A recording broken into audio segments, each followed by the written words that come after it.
Ladies and gents, I missed you all. We're sitting here in 98th spots. There's actually a small chance that I can still keep in the top 100. But this video is not about me. It's about reviewing all those games just nice and quickly. And a little bit where the ladder's at as well. And these boys here up top in Nigel and Todd. The two guys that can win this thing. It's actually come down more to the wire than we thought. It looked like Todd was going to run away with it. But Nigel's still 18 points clear. And it is actually all going to come down to if Skelton can actually play. So he's still currently in the two-man reserves. And if he can sneak into that team and play and score like 20 points or something like that, Nigel's a chance of winning still. With Fafita and Hines and then potentially Skelton over. I'm not sure if Todd's used his last trades or not, but he has the three players in Fafita, in Timokop, and also Hines. So the lowest scores of Graham really helped Nige in that one, although he had Buller, which hurt him poorly. So let's just say Skelton doesn't play. It's basically Timoko needs to get more than 18 points. So look, there's every chance that he could go under that. So very, very fun to watch that. And then a big shout out to Rob, Kyle, and Riley in that top 5 right now. We've got Paris, Cooper, Brenton, and then Cohen and Isaac in that top 10. I believe Brenton has 5 players left, so he should get back up to somewhere around that 4th, 5th, 6th. You'd imagine to round out the year. Top 5 finish would be nice for him. Don't know any of the other guys. A nice comment from Nige in my YouTube comments there. He was just okay either way. It's how it rolls, unfortunately. But so, most players seem to have just been absolutely smacked. And if you're sitting there with somewhere in the 500s right now with a couple of players to go, then you're sitting sort of about where everyone else is, to be honest with you. There's a few players that have 14 plus that are killing it, but other than that, it's been very, very hard to get a lot of players on the park in this week. So let's kick it off with the start. Just a quick review of each game, guys. The Broncos and the Storm. It was the battle of the youngsters, and Sailor was incredible at 78 there, and it was obviously the Farlungo show as well. With the 51 in his 47 minutes, just showing his electric speed, and that try with Pappy was very, very cool. So great to see Paps back, kicking goals as well, getting that try assist and also a try there to go along with 11 tackles at the back, which was nice. Kicked the ball for 319, so adding that to his game as well, which is fun. We saw it a little bit obviously in Q Cup. We saw it a tiny bit last year, but when Husey, when Munster are there, it's going to be few and far between, you'd imagine, for Pap there. But a great return from him. Sailor showing his class, his skill. Grant Anderson, a couple of tries there. Corey Jensen went big with the 60, which was fun in that one as well. And we know what Pereira can do. It was actually more through tries in this one than his normal sort of base with run meters and the tackle breaks there as well. Ricky, Wishart had a good one there. 31 tackles for him. Fleg's got his try, the banana boy. That was funny. Saw a bloke in a bar doing it at home with the banana out. Pikura, he was probably the most relevant guy in this game, to be honest, there at 42, so you'll cop that as well. And basically that was all. Joshy King of 38. Don't think anyone has him. Madden went a little bit lower than we would have thought. And that was basically it. It's good to see all the youngsters in that one. All right, the DC Cola game. Wow, 110 for Tolu. For a guy that was averaging like 15 for the most of this season, he had a couple of good weeks, and it worked out well in the end. It dragged a few people in, and he got probably one good score for people, and then he went back to his poor scores again, and then he comes to fullback. And last year he dominated, but nowhere near like this. This is absolute domination there. 110 for him, 98 for DCE. Just involved in everything. 300 meters there, 16 tackle breaks to go along with 3 line breaks, a couple of tries. He was incredible. DCE doing his thing as well. Plenty of goal kicks in this one, obviously. There's a few pass offs. He got a pass off to Jakey boy in his 200th, and then was it Cola? No, Sabi giving one away as well to Gordon for his first try. So very, very cool. They just a couple of turnstile defensive efforts from the Tigs there was probably the biggest thing there. Olakwatu was massive and for those that had him. And it was actually really impressive to watch Jake Arthur. He really worked into that role over the last few weeks. And yes, Eagles were in domination mode, but Arthur did some good things. 19 tackles for 0 misses, ran the footy plenty, hardly kicked it, just the 30 meters there. But a try assist, 4 line break assists, and a couple offloads, doing his thing. So good to see. Coruscant was big with that try for those that own him. Exactly what you needed in a shellacking was an early try, and then it's you could see it accumulate from there. Sipley was big as well, so many big scores in this one, 60 plus for like 8 players. Twali, we love Twali. Jakey Boy with his try and his 200th, good on him. A nice finish for Manly, but a very, very average season, isn't it, overall for them. So that was a good one. Simkin was a bit low in his 80 minutes, obviously. Tackle numbers a little bit down, but I suppose there was a lot of time spent behind the posts. Gordon did his thing, obviously got a line break and a try in his 30 minutes. Lockie Croker was low, didn't need to play big minutes in this one with the 50, and they've got Gordon on there as well. The big loss in this one was Isaiah Papali'i, just have his worst game of the season in the last one when we need him, so very sad on that front. 10 missed tackles for him out of 27 made. He was much better over the last few weeks, and you would have thought it came into his last one as well, but you could see a bunch of them kind of give up. And a lot of missed tackles, a lot of sad missed tackles for him. And everyone else in this game, same with Blory, just a very low game for him. 20, you would have expected a lot better. Same from Dane Laurie, but yeah, they just got pumped in this one. And Riley only 31 minutes, so yeah, a bit of a sad game unless you were owning Kohler, DCE, Olaquatu, those kind of players there for sure. We move on from that one with the Bunnies and the Roosters there. So Murray, a big try, almost got a second there as well. So back to some of his best work, and we've been waiting for this for a lot of the season from him, and also Damien Cook. The last month from Damien has been incredible, and he's really improved his average over the last few weeks, and getting back to some of the work that he'd been doing for a long time there, getting try assists around the ruck. That one to Murray was great there, and so yeah, the 72 points, an awesome finish for anyone who's still holding on to him. Very happy with Tedesco, obviously, as well, with the 60, with his try and a try assist. Really worked hard to get that try, didn't he? Which was very helpful. So thank you, Teddy, for your service this year. End up at a 48.7. So he'll come in next year under 700k. I doubt that we'll start with him, but definitely cheaper than what he could do. And we just know that the Roosters, that they can produce this, and absolutely crazy that they've ended up in the top 8. So it's pretty well shaken out now, hasn't it? Because all the teams this afternoon, they're only jostling for a home final, basically, is what the Sharkies are doing. It actually doesn't matter for Raiders that, with Cowboys losing, with the Bunnies losing, they are now safe in the 8, which is helpful for them. And to be honest, I hope they rest some players. I hope they rest Tarpany. That'd be nice. Timoco's, these types of players would be cool, but unlikely, I'd imagine. They just need to get playing a bit better at the moment. They've been really poor. So yeah, congrats to the Roosters. So unlikely to win 5 in a row after being 8-11, end up being 13-11, and looks like a half an okay season. Walker's back with some really, really good touches, a great try assist there, a good try for himself. Played well last week as well. It's very exciting times with Joey Manu looking to come back next week, and that was massive for them, being able to rest him, for him to return next week. Radley, a big 80 minutes from him. Palga there was huge with 53. Big run meters of 225, exactly what they needed there from him. And then Terrell May, just getting big minutes now and really showing his class and importance in this side at 48. Egan Butcher, a big run down the left touchline. We had Brandon Smith at 43, so you'll take that, I think, at his price. Very strange season for him. Hopefully he can show something in the finals and they can win a game or two, and it's like, okay, they can work with Brandon, because coming into this last 5 weeks, there was worries that it wasn't going to work out, unfortunately.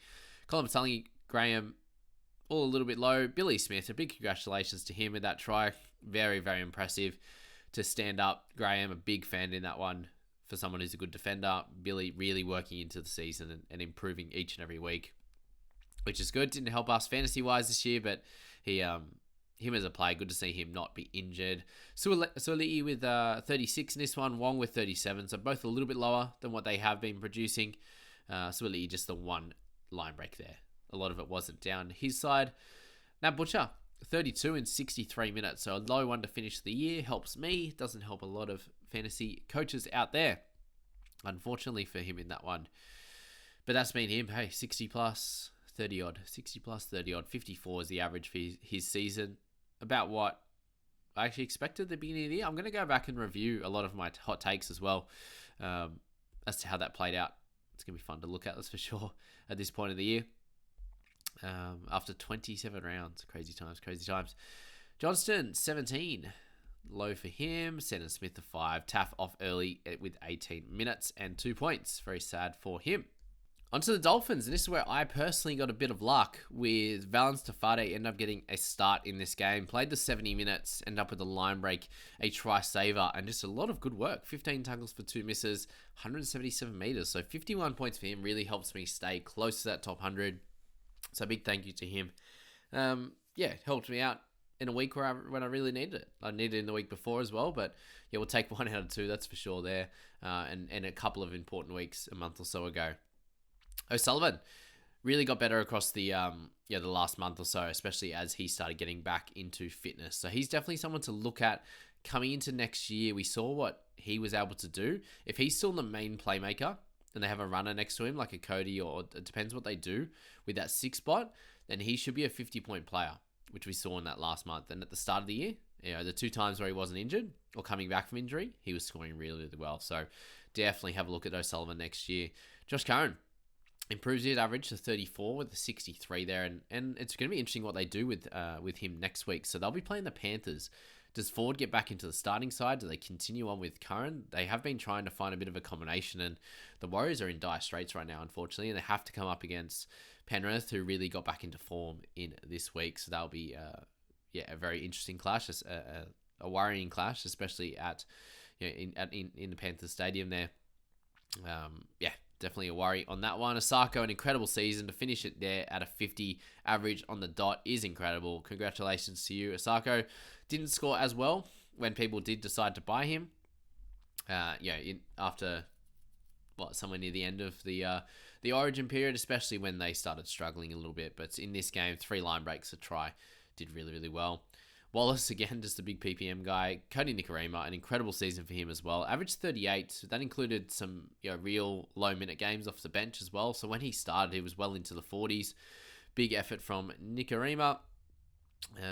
Felice Kafusi, his season started so well, didn't it? It just really went downhill from there. Plath with a really good try at 51 for him. A lot of good scores across the game. Plenty of free-flowing footy.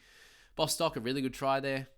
Hammer 42, just a bit of a downer end of the season for him, especially for the Dolphins. He ended up averaging sorry, getting sick at the end of the trip.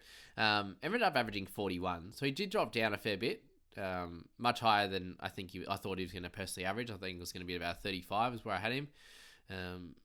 Improved on that, but a bit low towards the end of the season. Lemuelu, 40 for him, a solid one, about what you're expecting at his price point. Very, very low at 42 average at 493. Just too many head knocks, unfortunately. Cost him a few games early, especially Isaiah Katoa, probably about what we expected as well, a 28 average. Still plenty of missed tackles in his game. Got a line break and a try for 36. Tuapiki, 27. Harrison Graham, the sad one there, going off injured after 15 minutes. So hopefully he'll be all fit and firing, ready to go for next year if they do need him at some point. But Jeremy Marshall-King will return in this one. All right, we move on to the next one there. 2 more to go now, Panthers and the Cows. So, just an unfortunate one for the Cowboys. They ran into a team that was really looking to get back on track after a month of pretty average footy for their standards, and that's what happened in that first half, 26-0.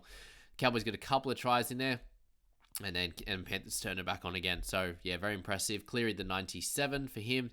Don't know why he didn't end up with that turnover tackle, which was a clear one, but then you could have push that they went up no try for his try and ended up overturning it. Very, very close, contentious one, and it does seem to go the way of Cleary, especially with his ghost points, as people say. So no turnover tackle, which it should have been, but then he gets that try with a lot of tackle breaks in that one. So 97 for him. Him and DCE pretty much cancelled each other out with their captaincies, which a lot of people had them. I think 80% of the top 1,000 had both of them. At least captained one of each one. Crichton, a massive score for him, so kind of butchers his price a little bit coming into next year. Taruva, a really solid year for him as well. Hopefully he gets some spoils in the final series. Isaiah Yeo, an incredible season. He averages just under Payne Haas, but the availability of Isaiah Yeo has been incredible. I think he's missed 2 games, none through injury, none through suspension. So very, very impressive for Isaiah. 3 turnover tackles in this one as well. To'o finished the year well, a couple of tries in this one for 62. Liam Martin also finished the year well this week. Just one of those guys, very hard to own. In this one, you had Garner come on and score really well, 61 for him as well. Summerton, 53. Cogger, 50.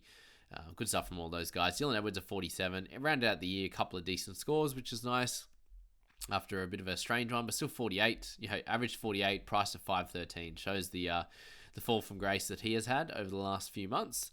Leilua 46, Cotter 38. So a bit of a strange one for him with the big minutes, but lots of negatives. So 2 errors, a penalty for missed tackles. Not what you're wanting from him. Good to see Isaac Tungo return with 37 points in his 60 minutes. So did his job, no negatives. He would be happy to get out there. And he'll be ready, fit, and firing next week, which is good. Robson at 33, end up getting a sin bin, which did not help, and 3 penalties. So I know a few of my mates are not happy with that score, that's for sure. That's basically it, isn't it? Drinkwater, 12. And the heel Lukey, 12 as well. So Drinky, 2 goals, 6 missed tackles, making 6, 105 run meters. Just nothing for him in this one. As they were getting smashed, and obviously, if you're going to stop the Cowboys, you stop Drinkwater, and a good team like the Panthers is going to do that. We saw Ponga have his only low score in the last 2-3 months against the Panthers as well. So it's going to happen sometimes, but it definitely hurt us as owners. Last one, Dragons. And the Knights there, 32-12. Knights really showing their class. A lot of teams haven't been able to put a lot of points on Dragons in recent time, and Knights were still able to do that with guys being rested. So congratulations to them. Really, really good efforts. Some good passing, some good catch and passing on that left side with Best and Marzu. He's probably the main one there. I knew Farman and Brown is always going to score well. He just, anytime he gets minutes in the middle of the park, he just seems to dominate. Very impressive for him. Still going to come out next year pretty cheap if he gets a spot somewhere, which I think he deserves. He's a good enough player. That's for sure. Marzu, 57. Dylan Lucas up to 51. Just always scores 50. He's incredible. His work ethic there.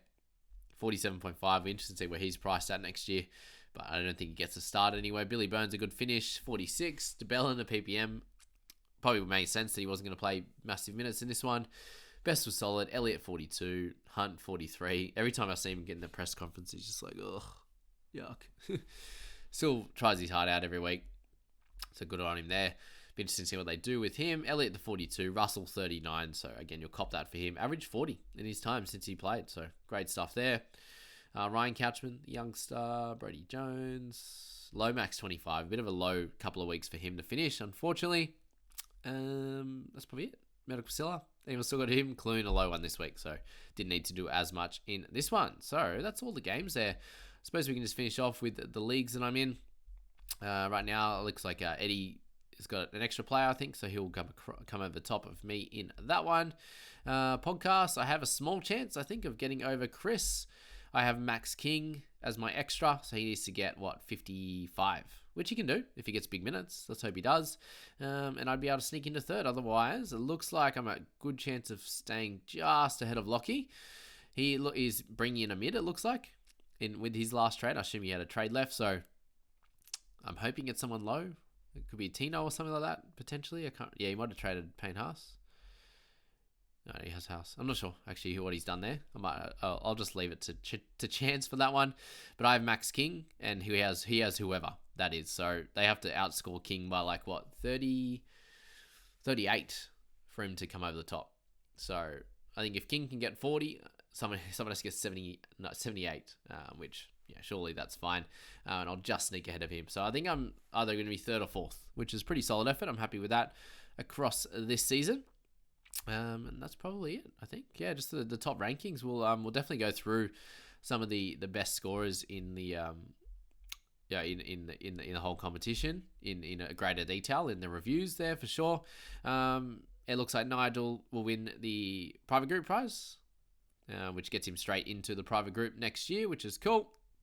Yeah, that's where we're at with that one. Private group is well in the open, guys. So a bunch of these guys at the top are actually just in the private group access, not the prizes. So I believe, you got Lockie, who's in there with a chance. Matty, Sammy Boy, Mitch. I'm obviously not going to win my own prizes. So a lot of these guys are actually in contention here down below. Andrew and the like there. Sam, who are all in a good chance of actually winning some decent prizes there. So I'll keep all that knowledge in the private group there. But big thank you. It was good to have a chat with you. It's been a few days, but thanks for being here, and I'll catch you in all the reviews following today's 2 games. Hope you enjoy.